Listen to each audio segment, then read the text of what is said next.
everybody, Kerry Shuck here, joined by Carter Baum. Now Carter, the Cardiac Kids, as I've called them before, win 5-4 in a shootout, the Oklahoma City Barons beating the Milwaukee Admirals. Yeah, Coach Todd Nelson said last night after the win, the Barons like to keep it interesting. We saw that here again tonight. They've been giving up late power plays, allowing the game to be tied. They let up 2 late goals here, the last one with 4.2 seconds on the clock. And game goes into overtime and then a shootout where the Barons have not been successful this year at all, and they're able to pull it out in 6 rounds courtesy of Richard Bachman. Now the special teams, they did so well on the penalty kill this game. Talk a little bit about that.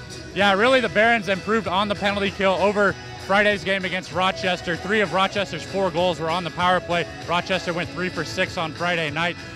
Then it's a whole different story against Milwaukee. The Barons hold the Milwaukee power play to 1 for 12, including 8 power plays here tonight. Milwaukee got 1 power play goal in the 3rd period, or they would have held them scoreless with the man advantage. And that power play goal came almost at the end of the power play, so they almost had that. Talk about the play of Jack Combs. It's only his 2nd game, but you know, he was the first star tonight. Yeah, Jack Combs with a huge 2nd game as a Baron. He had a goal and assist and a goal in the shootout in the 1st round. He was the first man to go, which really got the shootout off to the right tone for the Barons, who have struggled like we talked about. But Jack Combs was all over the ice tonight. He had a couple penalties that were iffy, could have hurt the team.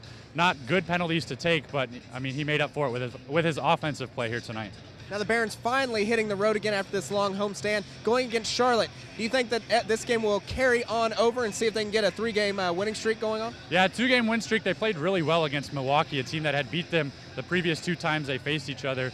It was a good weekend, or a good way to finish the weekend after the Rochester game. The Barons have historically had a lot of success in Charlotte, including in the playoffs last year, winning the last 2 games of a 5-game set in the 1st round of the playoffs to win the series. So it should be a good matchup. The Checkers have beat the Barons here on home ice this season, but I mean, it seems to be the road team in that series between the 2 teams is usually the better. Well, we'll see if they can keep it going before they head back here for the home stretch. Carter, thanks for joining me. For Barons TV, I'm Kerry Shuck.